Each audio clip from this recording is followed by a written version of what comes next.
Warning, the following content may contain elements that are not suitable for some audiences. Viewer discretion is advised. Hello, kiddies. This is yours duly, John Kassir, the voice of the Crypt Keeper. And you're listening to Slasher Radio.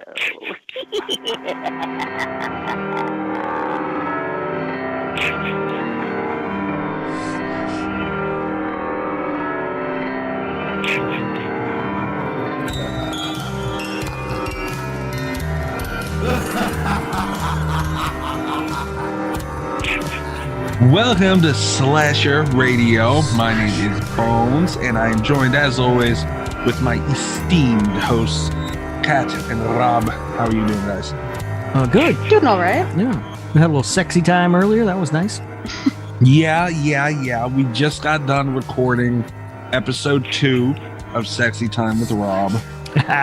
You said it. Damn it. Which you can find on our Patreon, patreon.com/Slasher Radio.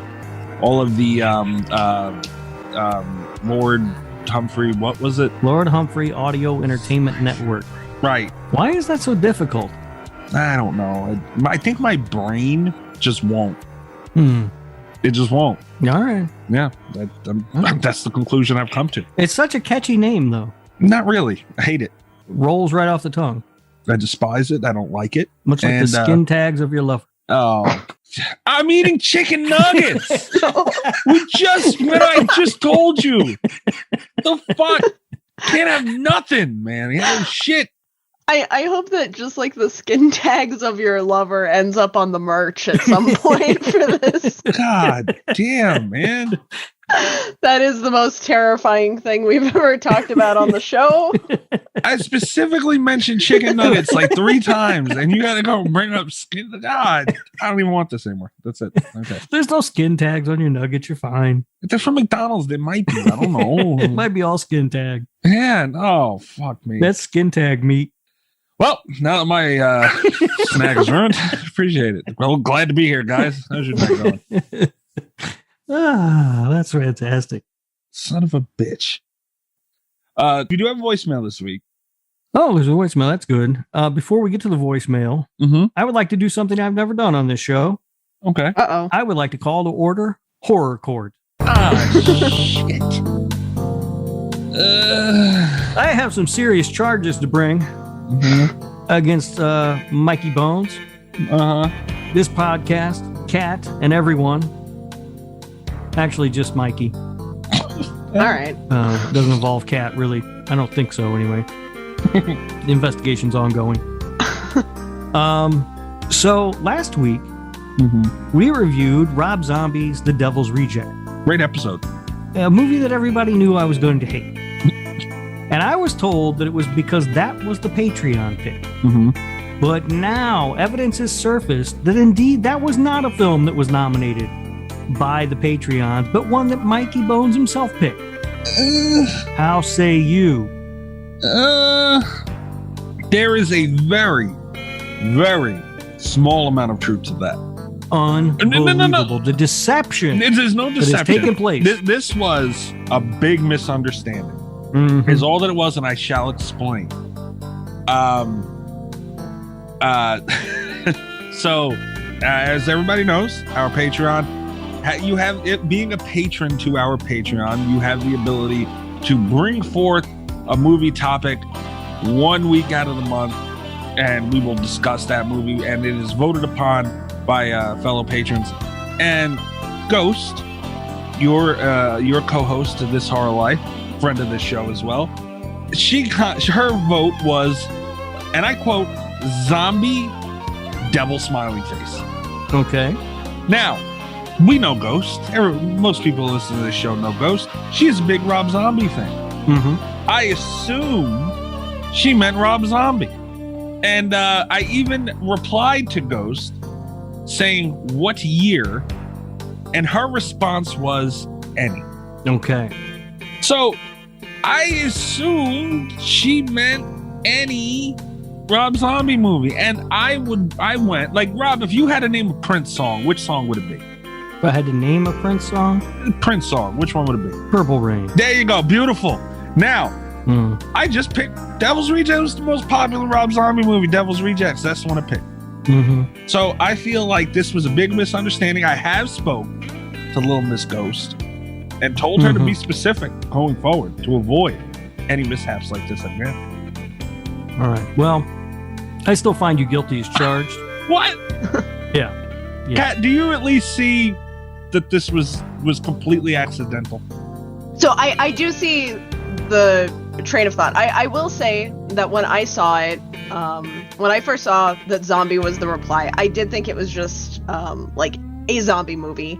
But the devil smiley face did kind of throw me because I had just been listening to This Horror Life where Ghost was adamantly defending Rob Zombie. And I did assume, like, second glance, assumed that it was Rob Zombie also. Right. So I can see how the misconception happened. All right. And you did try to clarify. Right, I did, attempted. And I want to translate real quick. When she said zombie, evil smiley face, what evil smiley face means is I'm gonna fuck Rob up real quick. Yeah. Oh, yeah, that's universal. Right, see? Yeah. So, you know... I do see that. And like, you're not opposed to zombie movies, right? No. I mean, shitty ones, but... It just makes more sense because, like, everybody likes a good zombie movie. That doesn't seem inherently evil. Right. All right. And then when she didn't have a specific movie, you know, like, there are zombie movies that we could pick that would be obviously very mean to Rob, but as a genre. Right. Yeah. All right. I should get off on parole. All right. Yeah. That's I was going to say that anyway. It's a first time offense. Not a big deal. But I don't want to see you back in my courtroom. You understand? Understood. All right. Understood, Your Honor. I had to get that out of the way. I don't like doing the horror court thing. Usually it's about me. It's weird that I had to call one. I smelled this one coming a mile away. When did This Horror Life, your last episode, drop? Yesterday? Yeah. Yeah, I smelled it since then. So, oh boy. Here we go. Yeah. It was, in all honesty, like once because she had texted me saying, you blamed me for something. I'm like, what? Like, motherfucker, you picked it. Like, yeah, I blamed you.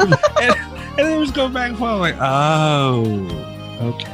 Yeah. Zombies, all right. Not a ghost pick. Like, I would have thought she would have went paranormal way before zombies. She does like the paranormal movies.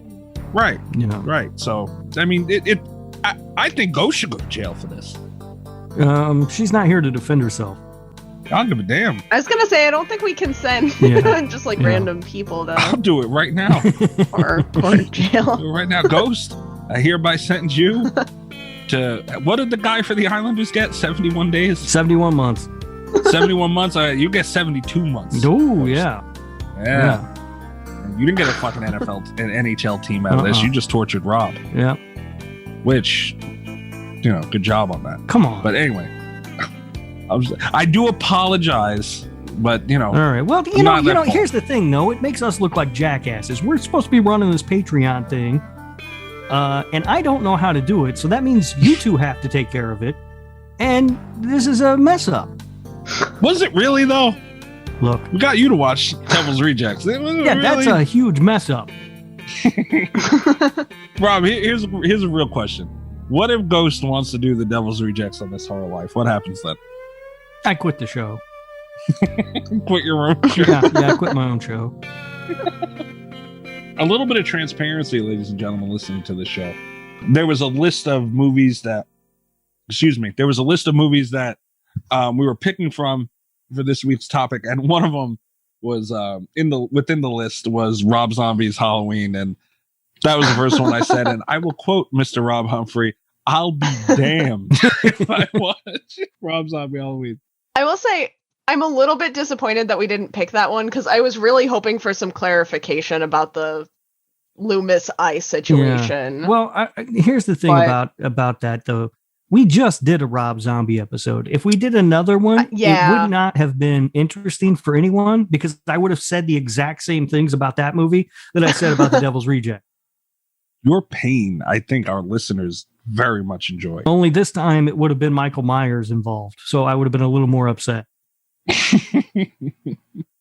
Oh man, listening back to last week's episode, You sounded like I did during bad CGI sharks. Yeah. And it was wonderful. Yeah. Yeah, it's great. Yeah. Oh man. Yeah, we got to double down zombies someday, man. Someday in the far, far future when I'm no longer on the show. What's the point in that then? There's no point. That being said, before we get into the news and stuff, I do just want to, I'm not super happy with our pick this week, but I will say I did want to thank you guys for working with me. I had so many movies to watch for work this week, and it was nice to kind of double dip on one of those where I got to do it for two things instead of tracking down another additional movie. Yeah. You know, it's really not that bad because it just saved us a couple of days of going back and forth on what the hell. Yeah. Nobody knowing what to pick anyway. Yeah, so. I do wish you would have sent us the other list with the movies from the 70s or whatever on it. The 70s? I'm still going to be working on that one next week, I think. Because there were not... If anyone wants some 1970s there were not movies. Good choices on this other list. So... I didn't want to type it out because there's like 20 some movies on the 1970s list. Well, hopefully there's some better ones. I'm lazy. Yeah, but Rob Zombie didn't make any movies in the 70s. No. This is true. It was a great decade. A good decade for cinema all the way around.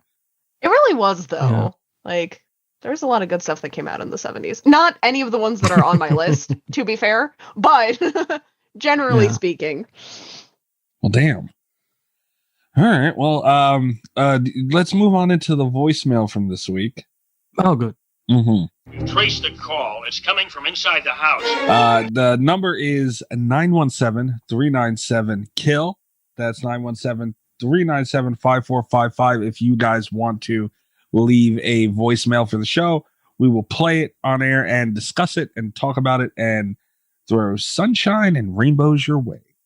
So here we go. I'm going to fucking struggle again. I know it. Here is the voicemail for this week.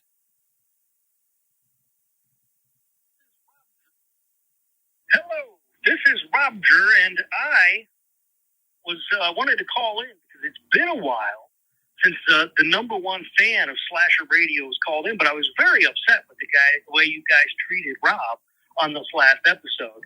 The man is such a genius and such a treasure to all of us that making him watch The Devil's Rejects was just low.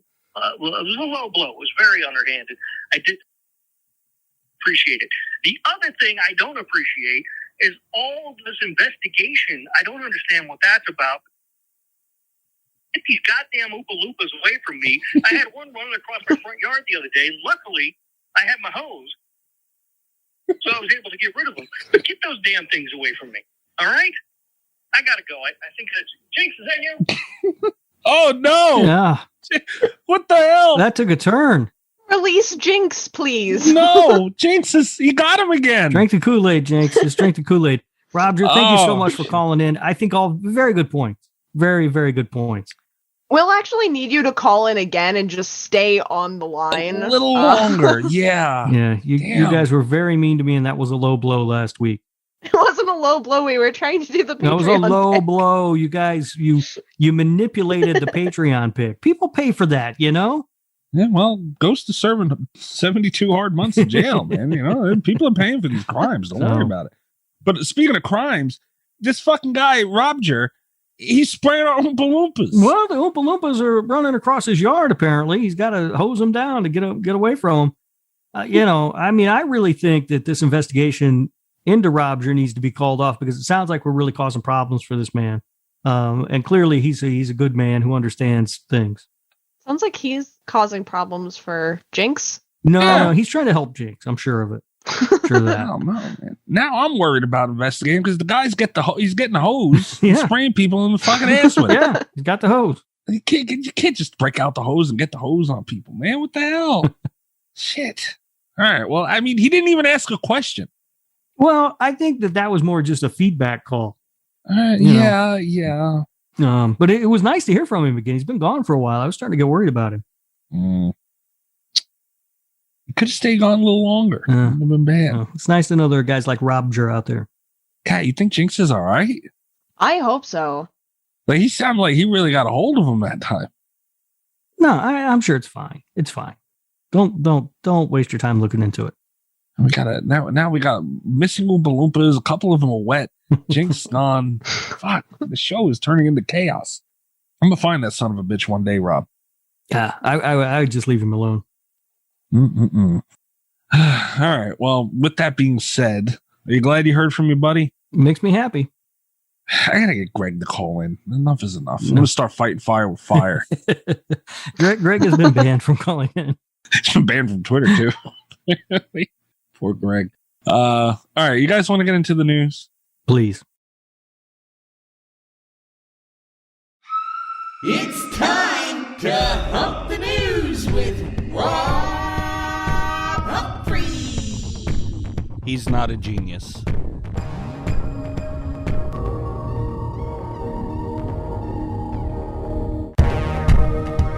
Is any of it good?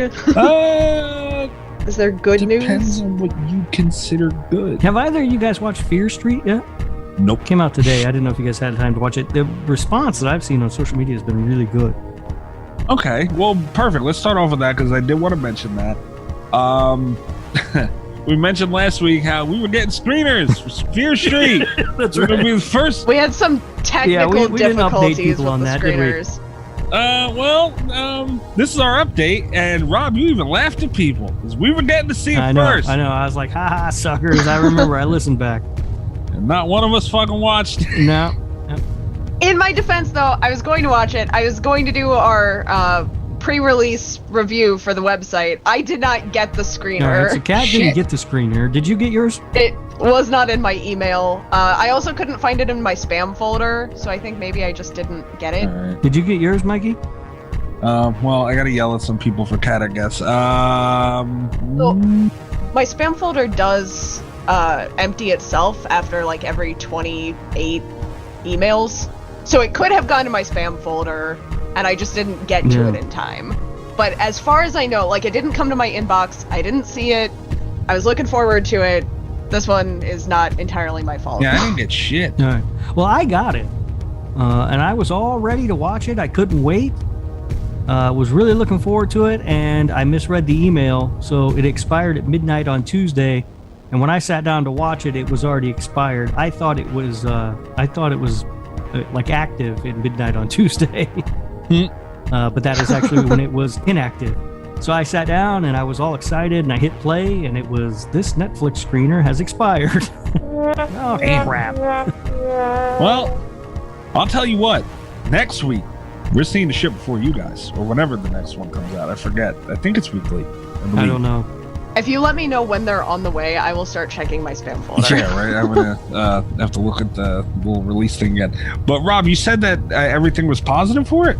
Everything I've seen so far. Okay. Now I'm looking forward to it even more. Yeah. Yep. That's one of the things I'm looking forward to watching this weekend. I was gonna go see the Forever Purge earlier tonight, but instead I took a nap. Yeah, fuck that movie now. See, I really tried not to shit on that movie. And every time you guys shit on it, which was every time it was mentioned, by the way, I purposely stood back and didn't say a word and tried to nip it in the bud. And for reasons that everyone listening to the show does not know, but you two do know, fuck that movie. Looks like fucking shit and it's stupid.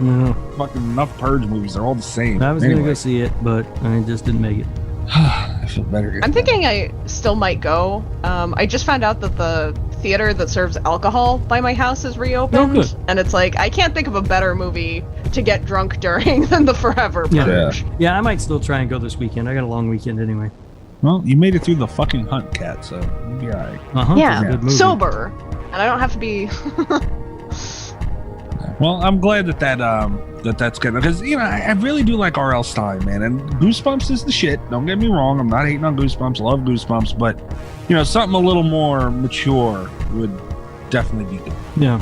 And I've been staying away from comments for the most part, but I have seen that people are liking it. I've also seen one person that I follow said that they were surprised at how gory it was, which has me more intrigued than I already was. Yeah.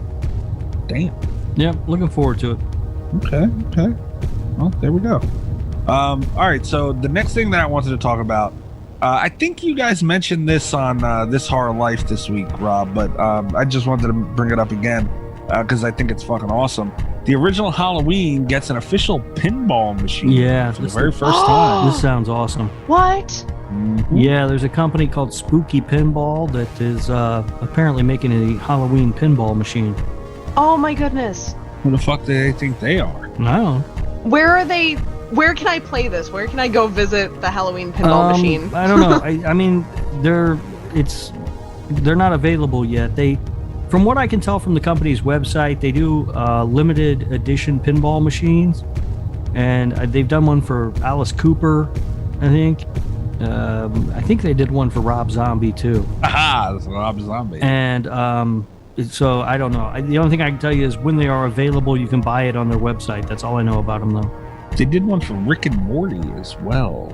I do not have enough space in my home for a pinball machine, but Yeah, I don't have enough cash to buy one because they're not cheap. Very I can't. expensive. Well, I can't imagine they are. No. Yeah. Yeah, I looked. I think it was like $6,500 or something for their other ones. Yeah, I ain't getting that.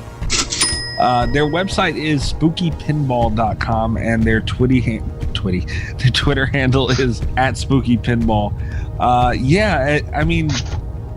I like pinball machines, and I'll say this: one of the coolest things I've ever seen on this planet is a Tales from the Crypt pinball machine. I've seen them on eBay. Oh, they are fucking some people even like the older ones. Obviously, they refurbish them, and they'll go in there and change all the lights to like updated LED lights. And oh my god, man, I'm gonna see. I think they were going for like 20 grand. No. One of my favorite bars out here is the barcade that we have, and they have like a bunch of the old Universal Monster pinball machines. Oh, that's cool. None of the barcades that we have around here have pinball machines. They're all video game. I'm not gonna lie, ours is mostly pinball machines. Really? Ours are the old arcade cabinet games, which is still fun. I mean, it's great. Like I got really drunk one night, spent a really long time playing Rampage because I used to love that game.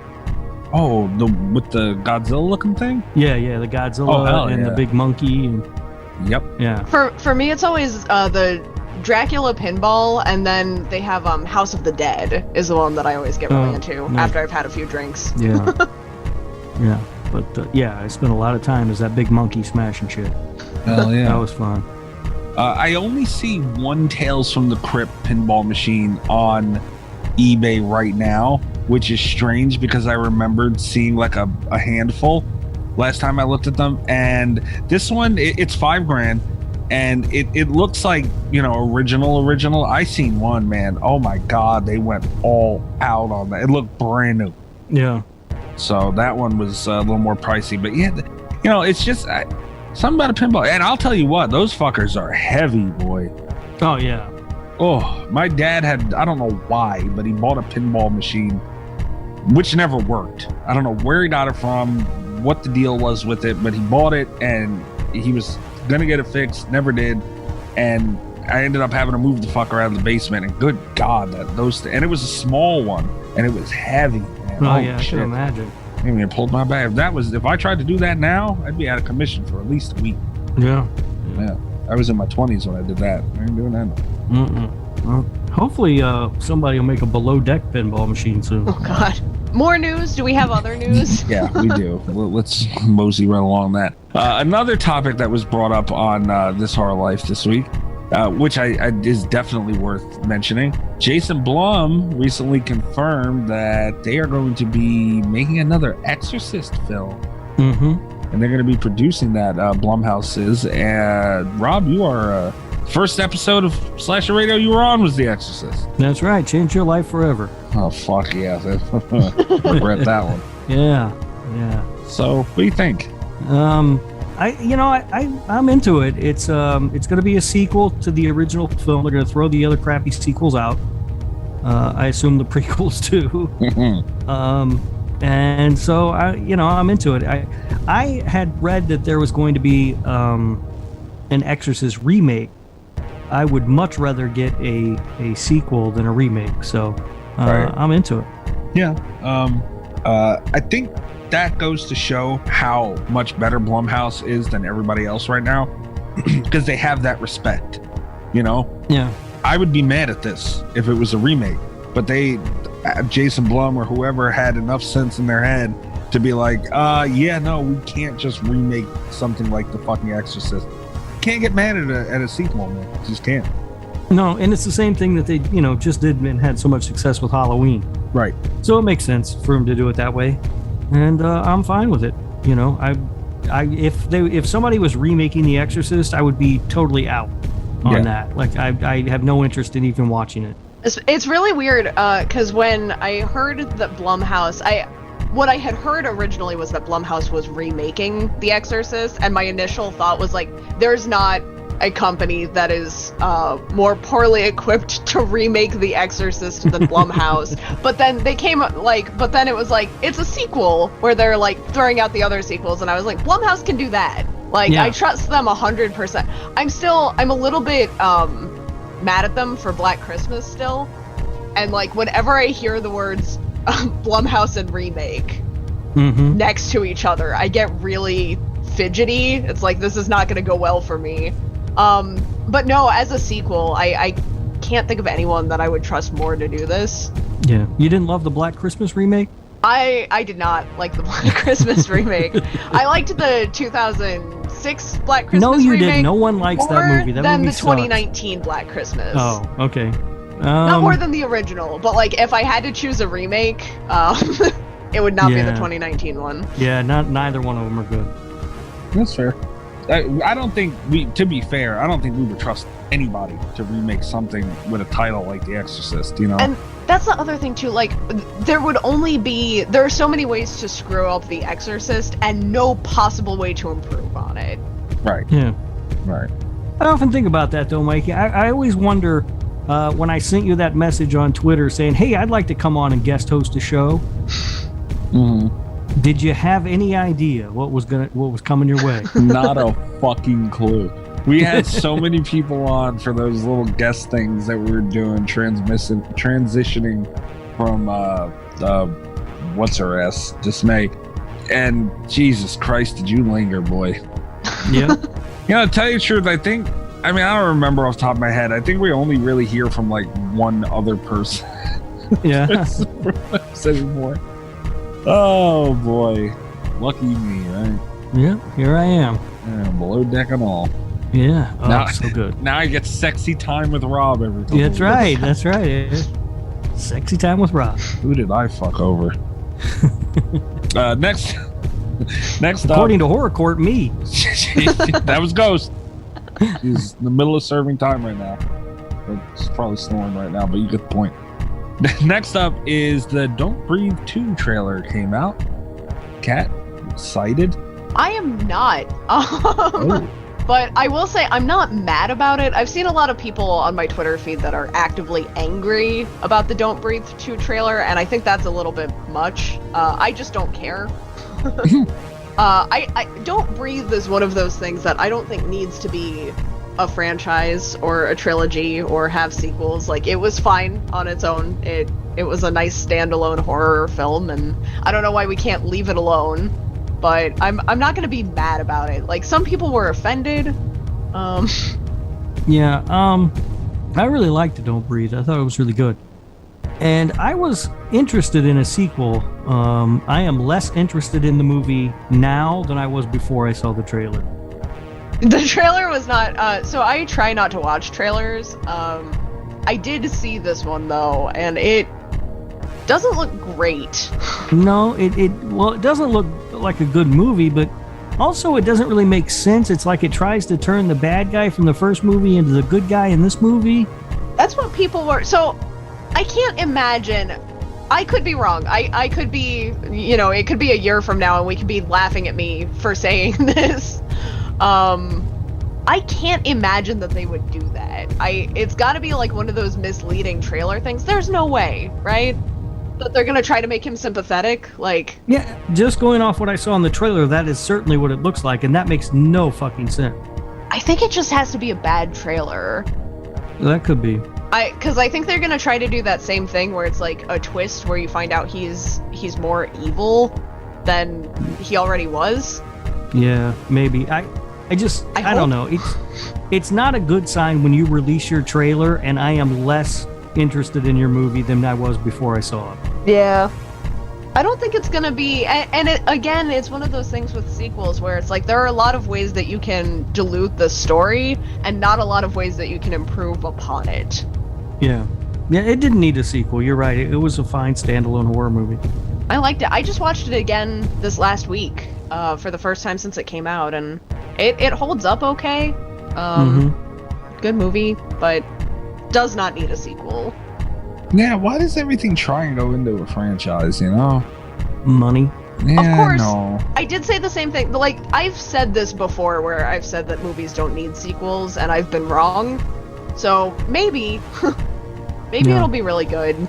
Yeah, without sequels, we never would have gotten Paranormal Activity 2 and that pool cleaner. You know, I do want the record to show Paranormal Activity was on that list. It was on that list. I'm going to have to watch it by myself now this next week. But the pool cleaner's not in that one, so I wasn't interested. No, it was in the third one, and the pool cleaner was powerful. Okay? So scary. So scary. It was outside the pool. Oh my god. Oh my god. It's cleaning nothing. A pool cleaner doesn't work if it's not in the water. Oh my god. It's terrifying. The fucking Exorcist. How to do it. All right. So, but you watched Don't Breathe 2's trailer, but not Halloween Kills? Yeah. All right. To be fair, I didn't entirely know what I was watching. It was one of those like Twitter outrage stories where they're like, I can't even believe this, and there was a play button under it, and I was like, what? Oh. And I was like halfway through the trailer when I was like, oh. I see. Yeah. So we now know we can trick Kat. Yeah. Into watching okay. It's not difficult to trick me into watching a trailer, but yeah, just send her anything with a play button and you're set. There we go. Don't mind whatever link I send to you next, Kat. Just click it and press play. Okay. All right. Next up, Jennifer Tilly. I love Jennifer Tilly. Introduces the young cast of Chucky, the TV series, and they have some behind-the-scenes photos that were released on her Twitter. I can't wait. Cannot wait for this shit to come out. I didn't even see it. Of course. Do you not give a shit about Chucky? I don't care about this TV series. Maybe I will when it starts, but I'm just not. I don't know. It's hard for me to get excited about it for some reason. I don't know why. Is it going to be on Shudder by any chance? It's a sci-fi thing. Sci-fi. I think. Well, sometimes Shudder picks up the sci-fi stuff. True. I've got my fingers crossed because I'm going to get around to watching it sooner if they put it on Shudder. That's just a fact. I don't know. Rob, you said you seen more positive things and all this and you were getting into it. What happened? No, I do, but it's, I don't know. I honestly, though, I don't care about this young cast, that whatever. I mean, fine, whatever. Introduce the young cast, but I don't give a shit. But Jennifer Tilly's doing. Yeah, it's fine. Whatever. I'm so sorry. I feel like I ask this every week. When is this coming out? No when are one we getting knows. the show? Yeah, we don't know yet. Okay, No one that's knows. probably why I never remember the answer. Yeah, it was supposed to be out already. Yeah, well, yeah, COVID did fuck us pretty good. We would have seen it by now, but yeah, it's the series for USA and Sci-Fi. Oh. Yeah, so we got Jennifer Tilly, obviously, has been noted as coming back. Brad Dourif is back as Chucky, and Alex Vincent is around, and Fiona Dourif, and I mean, damn it, Rob, come on, get excited. I would be more excited if Mark Hamill was coming back. Hey, we've already had this fight. Yeah, well, You broke Mikey. This one's post making me watch Rob Zombie. Yeah, that was even Rob Zombie aside. That still wasn't nice. Son of a Maybe he should remake Child's Play. I'd watch that. Looking forward to Redneck Chucky. I would watch Rob Zombie's Child Play. I would. Yeah. Sherry Moon Zombie is Chucky. No, her is Tiff. And Bill Moseley is Chucky. All right. I hate you so much. Last up, and this is, I'm getting pissed off back to, I was going to just act like you didn't say that and move on, and then I seen what the next thing to move on to was, and I got double mad. Awesome. So thanks a lot for setting that one up. There is a screen-worn Jason mask that sold for over $200,000 at an auction. I guess what movie it's from? It's Jason Goes to Hell. It sure fucking is. $200,000 for that? Man, you think Chris bought it?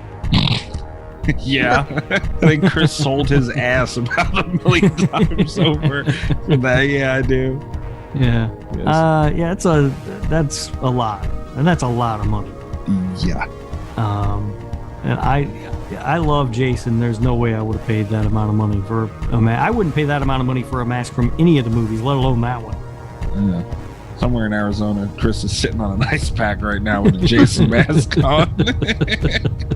I think this is the one, guys, that we talked about before. It was going up for auction, and what's his face? Kane Hodder wrote on the forehead of the fucking thing. I don't know why, but he did. To Tom, you're next. This is what Kane Hodder signed. To Tom, you're next. Kane Hodder, and then underneath his name, he put Jason in quotes. All right. Well, he played Jason. That's fine. He can do that. But you're not Jason. No, well, he is. No, he's Kane Hodder. He's Jason and Victor Crowley. Guys, we really need to try and set up some kind of intervention for Kane Hodder. He needs to get over the fact that he is Kane Hodder. He's not Jason Voorhees. Jason Voorhees is not real. I don't have a problem with it. He likes the role. I mean, it's nice to see somebody who embraces the role that they play in the horror genre. I agree. And however many decades later, it's fucking over and move on. Stop overcharging people and acting like you're fucking busy. Kat, did you buy this mask? No, I did not. I am entered, though, to win one of the Kane Hodder signed masks, but I don't think it's a on-screen one. Kat. What? No, it was it's a raffle situation. It came for free with the pre-order of the Kane Hodder coffee. Oh. You got the Kane Hodder coffee, huh? Yeah, I pre-ordered. There's a chance. There's like a 1% chance I can win a Kane Hodder mask. Well, hopefully you're one of the lucky people who don't win it. If you win it, will you wear it? Yes. Awesome. Ugh. Cat, he touched that. Come on now. Damn, this thing did sell for a lot of money though. Worn by Kane Hodder in the early proportions of the movie, the mask was estimated to fetch between the mask was estimated to fetch between $20,000 and $30,000 during the auction. The screen use pop exceeded even the highest expectations. The winning bid was placed for $180,000, and we've learned at the prop store today that the full price the buyer pays comes out to $225,000. Damn. Good Lord. Wow. They don't even give his name. Well, I can't even conceive of having that much money to drop on a mask. Yeah. Just be like, you know what? I'm just going to buy this today. Yeah. I also, before I forget about my coffee purchases, Dead Sled is also, they've teamed up with Bloody Disgusting for a Bloodbath blend. Okay. All right. I don't know if it is also on pre-order, so I don't know if it's good yet, but thought you were going to bring up Kane Hodder again. No. Coffee, just spooky coffees. From now on, instead of saying Kane Hodder, can we just say Rob Zombie? No, they're not the same person. I know they're not the same, but at least it might get a little confusing, but still, I think we should just replace Kane Hodder with Rob Zombie. Yeah, what if I told you I was in a raffle to win a Rob Zombie signed Jason mask? There you go. Beautiful. That'd be great. Be great. At least Rob Zombie's actually Rob Zombie, you know? Anyway, that's all I got for the news, guys. All right. We will take a quick little break, and we will be back with a Stir of Echoes.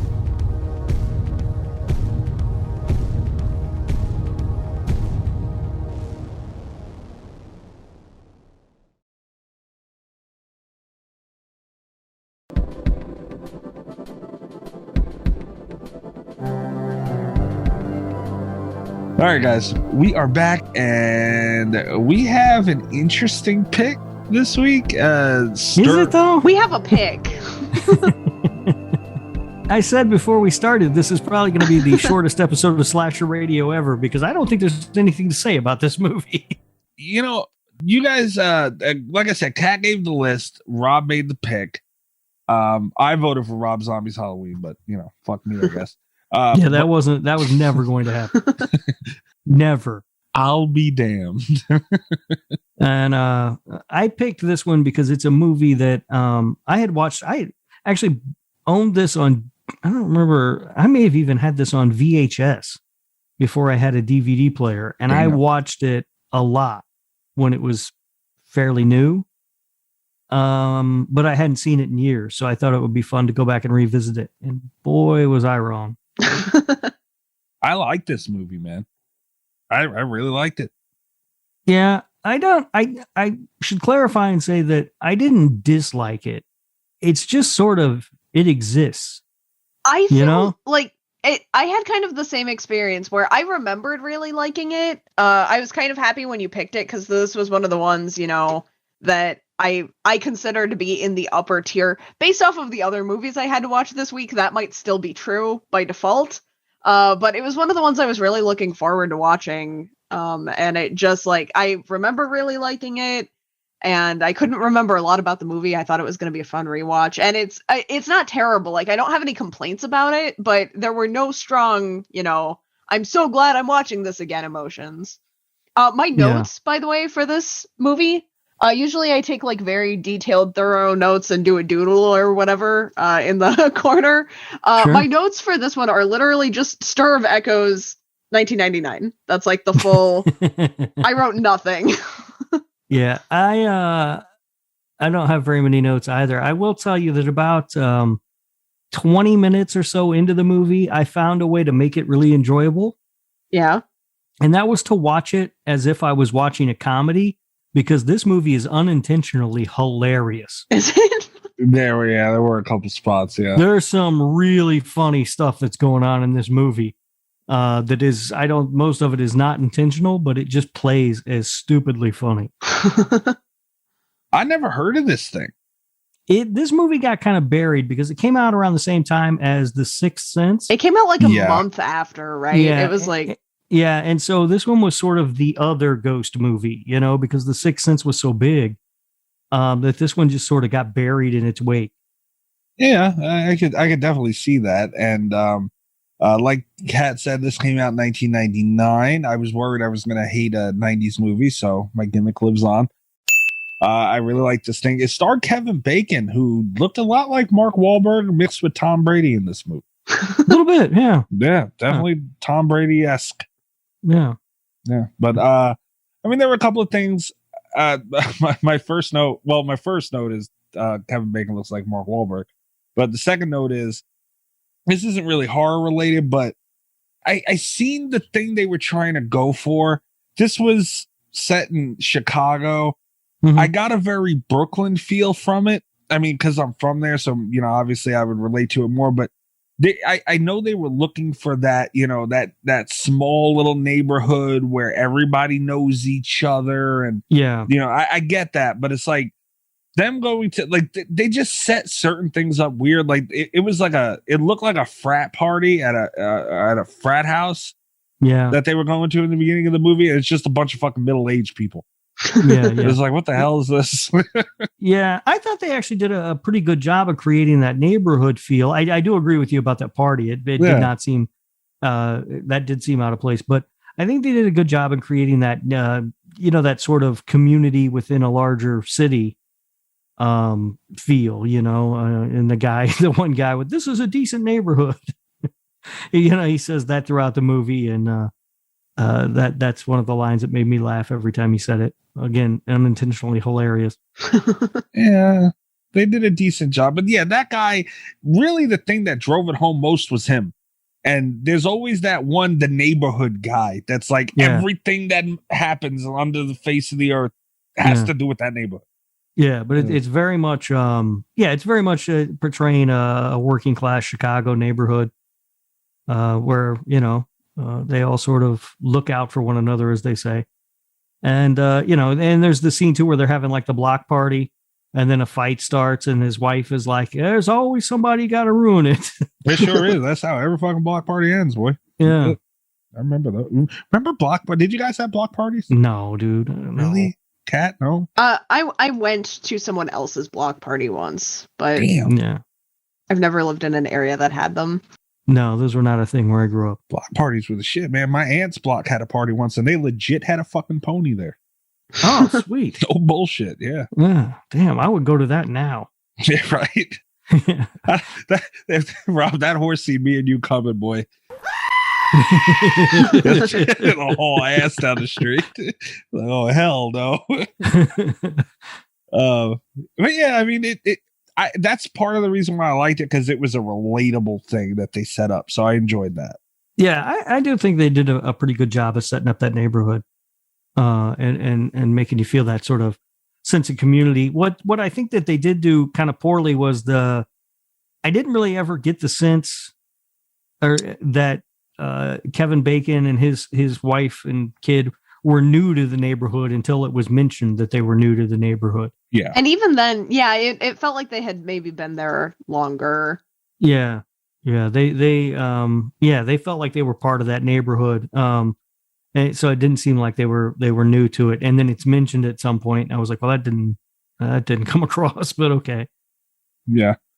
The hypnotism thing, I liked it. I liked that it wasn't over the top, but I also like they gave you a visual. You know, I feel like a lot of those things is just really somebody talking, and you guys like they actually gave you something to go with it. Yeah, they did a really good job of that too. That was something that drew the director that made him want to make this movie. I read just a little bit about it, and he said that was one of the things that made him want to make the movie. It's apparently it's based on a novel from like, I want to say 1958 or something. I seriously considered spending my day reading that novel.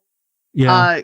Because I really like, it's a Richard Matheson, and I really like his books. I have not read this one.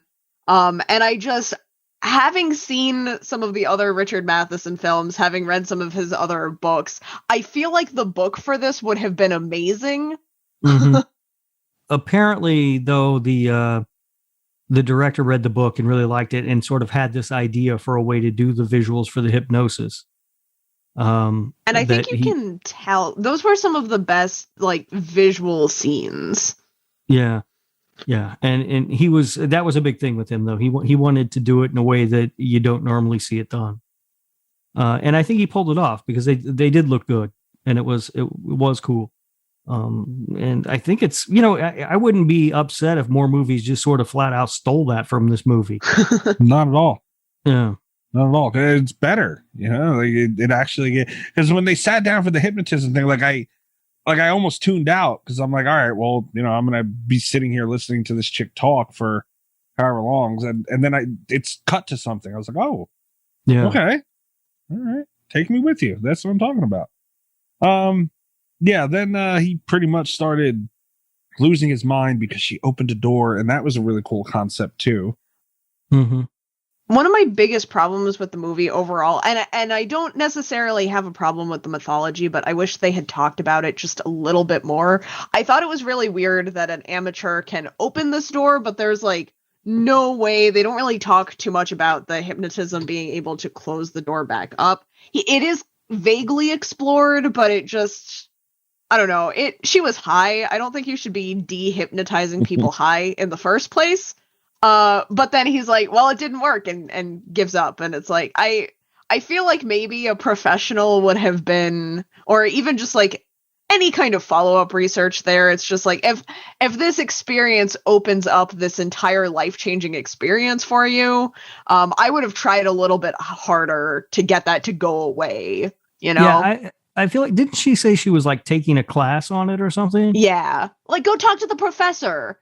read some of the books. Yeah, I'd be like, all right, let's go talk to your teacher. All right, maybe let him take a look in my head and poke around a little bit and see what he can come up with. He just seemed a little bit too, and it's one of those things where it's like, obviously, if the hypnotism had been able to fix it, there wouldn't have been a movie. I don't disagree with that decision, but it made him seem very passive because he wasn't trying very hard to get rid of the problem. And he didn't go to her until however long. That'd have been the first person I went to. Right. Yeah. Yeah. I was like, what the hell? But I do think they showed you, or like when he first started, you know, after he went home and all that, and after the hypnotism, and Kevin Bacon, just a great actor. I mean, you know, he really is. Like, he showed you that obviously it was some kind of a mental fuck when it happened, like right after. And then he starts tweaking out at home. And another thing too, the shit men will go through for some fucking poom poom, huh? Yeah. But he was really trying to not let it go. I was like, damn, man, you gonna fight through it like that? Yeah. Well, honestly though, when he was like, stop, I can't do this or whatever, I was like, oh, you giving up, you sissy. You gotta power through. Yeah, I mean, maybe, I guess. Just get your rate of thrust going and you'll be fine. Oh God Almighty! Check out the Patreon for rate of thrust. That's the worst selling point ever. You gotta hang in there. You know what I mean? She did say, she was like, I couldn't tell. Yeah. You're in there. You're getting work done. Just let it go. Oh God. Yeah, but he even in that scene, man, like he, you know, like obviously she's in the moment, she doesn't understand what's going on with him, and like he really was, like, you could tell he was shook. And that's really important, and I think these movies too, as opposed to seeing terrible acting and it's like you just don't feel it. Yeah, all the cast is pretty good. I don't know the name of the actress who plays his wife or the woman who plays her sister. But I have seen them in other things and they're always really good. And so is the guy who played the, you know, sort of neighborhood guy that we were talking about. Sort of, you know, the guy who loves the neighborhood. That guy I've seen him in a lot of stuff and he's good too. So there were some talented people in there. Unfortunately, I don't know any of their names. They're always sort of, character actors. So it's, you know, the people whose names you don't know, but when they come on screen, you go, oh, I like that guy. Yeah. Yeah, and you know, sometimes that's all you need, man. You need one good, really like a name to bring it in. Helps. It is not necessary, but it helps. And Kevin Bacon's solid. Yeah, and then you got a couple other people who just do their thing, man, and it all comes together. Yeah. What else did I have on this? But I will say this too. They did jump scares really well in this movie. See, none of the jump scares got me. Were there jump scares in this movie? Yeah, there were supposed to be. Supposed to be. And the thing is, like, normally, if it's a movie I've seen before, I go, well, it didn't scare me because I knew it was coming. You know what I mean? Yeah. But this had been so long. Like, I probably haven't seen this movie in, 16, 17 years. So it had been so long ago that I didn't remember when they were coming. But none of them got me. I was just like, okay. I didn't even register that they were jump scares, so. The girl on the couch? No. Not really. No. Damn. But another funny scene comes later when he's trying to make her reappear. Yeah. He keeps messing with the remote and then sitting back and looking over. That's just, again, made me laugh a lot. There was one thing that I wanted to talk about, I guess. This is the closest thing that I have to an opinion about this film. There was I thought it was really interesting how often the ghost showed up specifically behind the mother, being the only person that could not see the ghost. Yeah. That was kind of an interesting audience insight look. There were times where it annoyed me because it's like there's no one here that should be able to see this, but I finally landed on the side of it's kind of cool that we get to know that she's there, you know. Yeah. I think it was meant to be creepy because we knew that the mother couldn't see her. Yeah. But we could. I don't know that it was creepy, but it was supposed to be. I did like the scene where she's running a bath. And she goes to get in it. She puts her foot in there and she's like, oh, this is cold. And it's because the ghost is there. Yeah. Right. I thought that was pretty clever. Another quick pet peeve. I just remembered, I don't like that he was told to dig Mm-hmm. I understand it was supposed to be a red herring, but then she was in the wall, and I just yeah. Well, this is a problem I it's more have of with like some. a punch. This is a problem I have with some ghost movies anyway, is that the ghost is trying to tell you a message. Mm-hmm. And so it tells you dig. Why doesn't it just say, I'm in the wall in your basement right here? You know? Yeah. I get they can't be too explicit, but if I was in a location that was horizontal to someone's basement and I got one word, that word would not be dig. Yeah. Wall. Would have been a better word. Bricks. You know?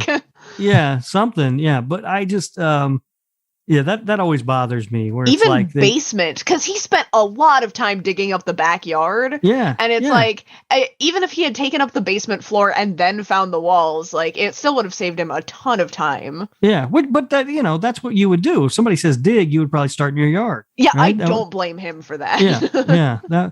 That would make sense. Thank God she didn't say wall. Could you imagine? Let's see what he did. Could you imagine that fucking house? Yeah. Jesus Christ. But yeah, that's always something that annoys me about these ghost movies. They're trying to get a message to you.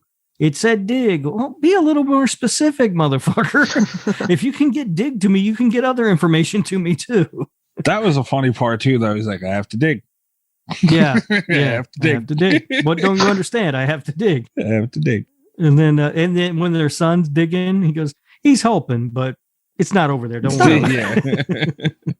Like you fucking knows. No. The paranormal thing, I understand that. But what I do like they did with the whole paranormal thing with this movie, they didn't have, and see, this is my problem with paranormal movies today. They didn't have a million fucking demons running around. Like, there's one ghost. I see maybe have another one. All right, cool. We don't need a million random ass fucking demons everywhere. You had one. And they didn't overexpose her either. That was really refreshing. Yes. I do get really tired of, especially because I've been working on this piece, this haunted house piece for like almost a full month at this point.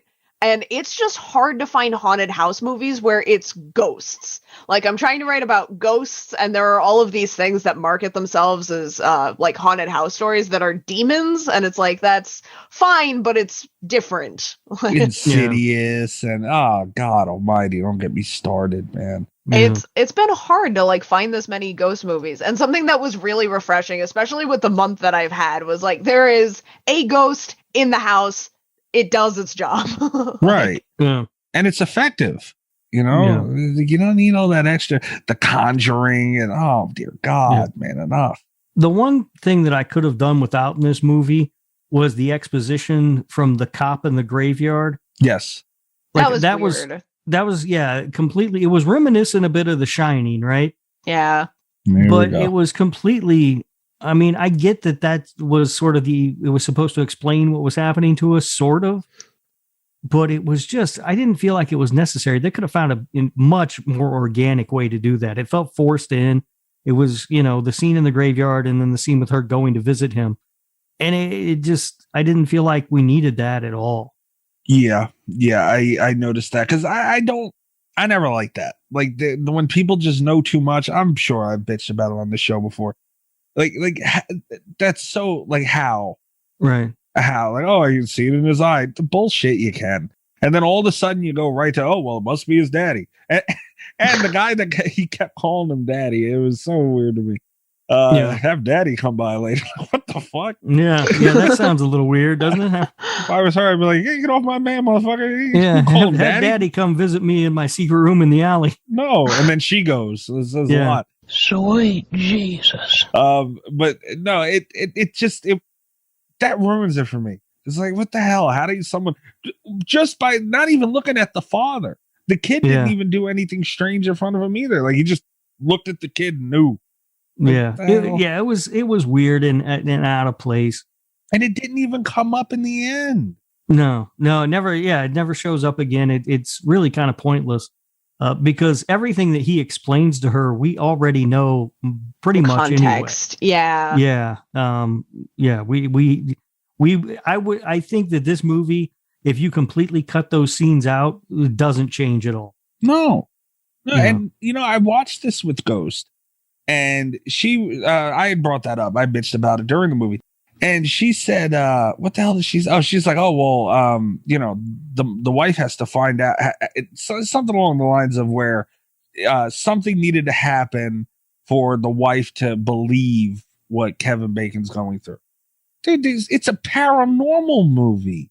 You could have you could have had something big happen in the house that the ghost did right in front of her, where it's like, oh shit, okay, something's happening. It didn't need to be and like the dude didn't even end up helping in the end. Like it literally didn't even need to be there. And also you can make the argument that the story is more interesting if she doesn't believe what her husband is going through. Yeah.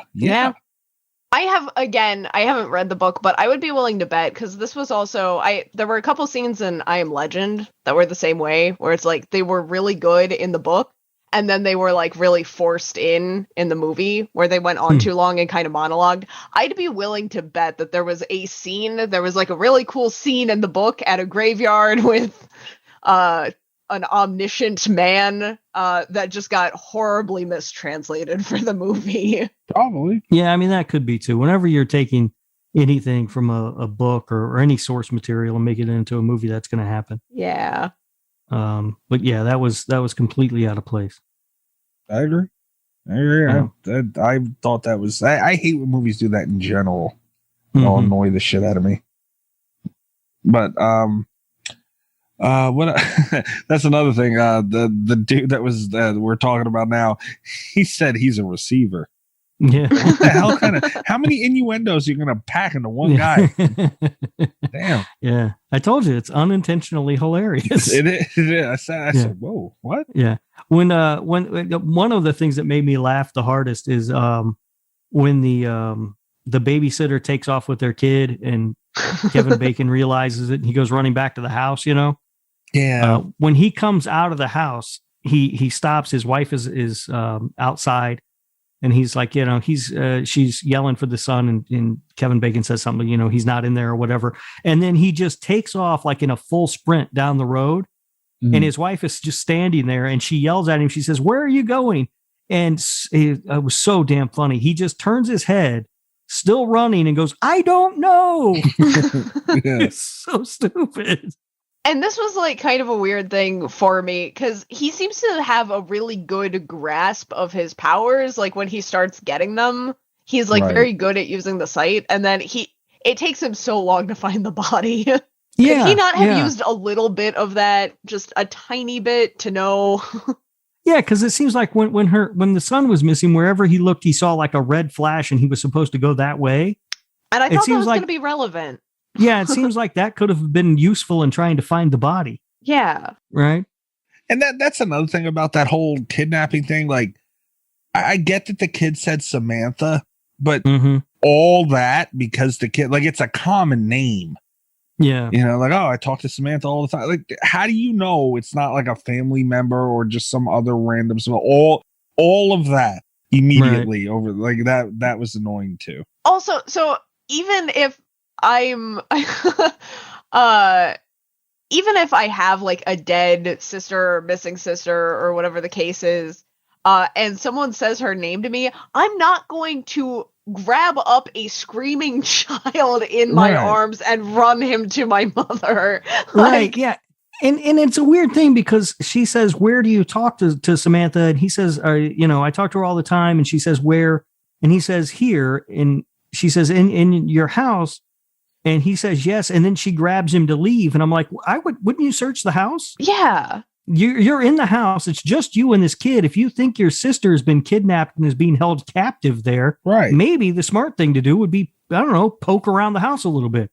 And that, like, again, the characters just seemed a little bit passive because, like, the mother there seems pretty. If there were a time where the mother needed really good justification about the whole paranormal aspect, it was in the beginning after someone had picked up her child and run him to the bus station. Like, bus station. Yeah. Because that's not where you want kids. There are meetings going on there. Yeah, yeah. You don't want... Kids have no business in the singles club. But she just, like, she seemed okay to accept the idea that this babysitter that she had hired ran her child out in the middle of the night because her sister was missing. And it's like, what was the plan here on anyone? What was anybody's plan? Yeah. I don't know. But I will say this, and that situation kind of sort of goes into it. This movie did a phenomenal job at tying every fucking thing together, you know, and like it goes back to like I completely forgot that the kid sitting at the table suggested this girl, you know, and it's then they mentioned it. And it's like, oh yeah, and even at the end, man, like all his premonitions and all that stuff, so many things tied together perfectly. I think it tied a lot together. I don't think it tied everything together. What didn't it? I think the things we just talked about, I think the cop, that doesn't go anywhere or do anything. You know, the whole thing with the babysitter kidnapping the kid. I mean, that serves a purpose and it belongs in the movie, but it would have been nice to know what anyone's plan was in that. Yeah. Well, I mean, yeah, but I'm saying like the imagery that they used and certainly the seeds they planted, that I don't know what the hell they were thinking with that. Even just saying Samantha Who would have it gave a little something. Yeah. Crying out loud. Like that was so dumb. But I mean, you know, all the little seeds that they planted, they all grew into a beautiful vine and tied together. Mm-hmm. And the visions that they gave, like, I guess we'll call them visions. I don't know, that Kevin Bacon was having were really well done too. I thought that was interesting. Like when he was sitting on the floor listening to music and he closed his eyes. And then when he opened them back up, he was like, you know, seeing his house. Yeah. Before, you know, and he was just sort of in that house. I thought that was really well done and pretty cool. There were a lot of cool sort of visual effects throughout the thing. I mean, like even we talked about the hypnosis scene, but, you know, as she's describing the theater that he's sitting in, the way it changes to fit the description that she's given him was really interesting.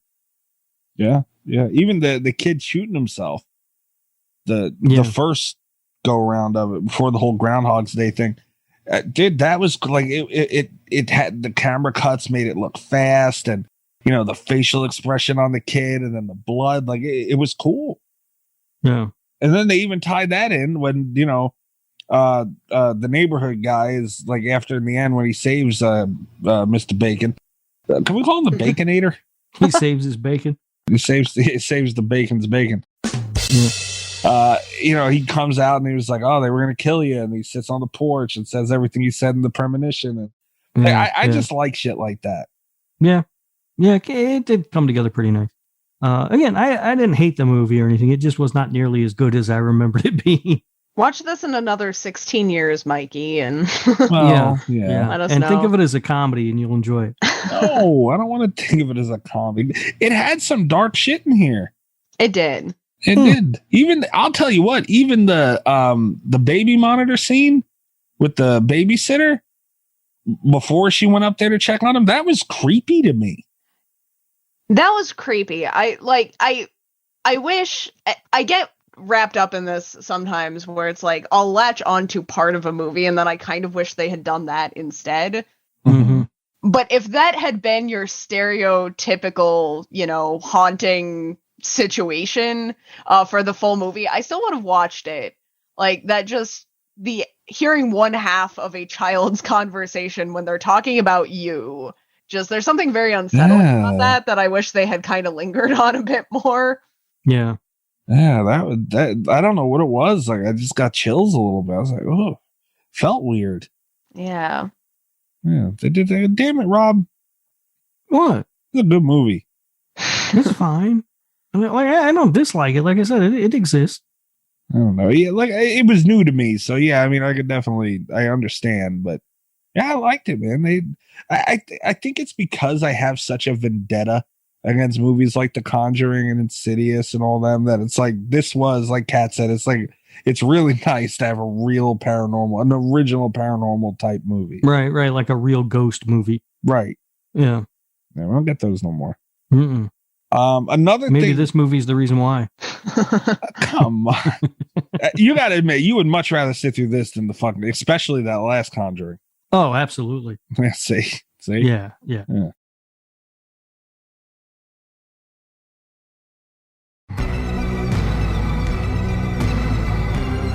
Another thing that I wasn't crazy about, though, it was the body reveal, like the corpse, I guess, in the wall. Like, I don't know, like they did such. It could have been better. It could have been better. Yeah, they got a mummified body, and didn't that happen like 6 months prior? Yeah, I think they said she fuck? went disappearing she disappeared 6 months ago. Yeah, not gonna look like that. Yeah.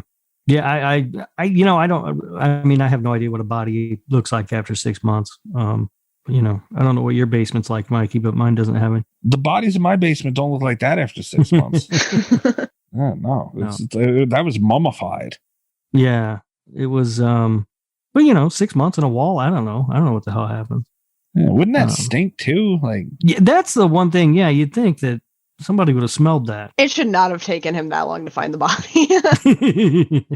Yeah, true. Yeah.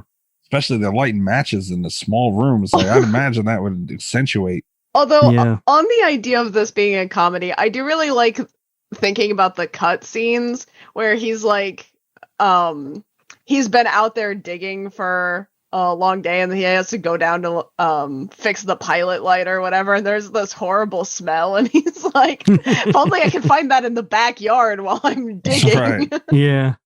I don't know. I truly enjoyed this though. Like, I really genuinely did. Well, I'm glad you liked it. I like I said, I hadn't seen it in a long time. I do remember liking it a lot back in the day, though. I watched it quite often.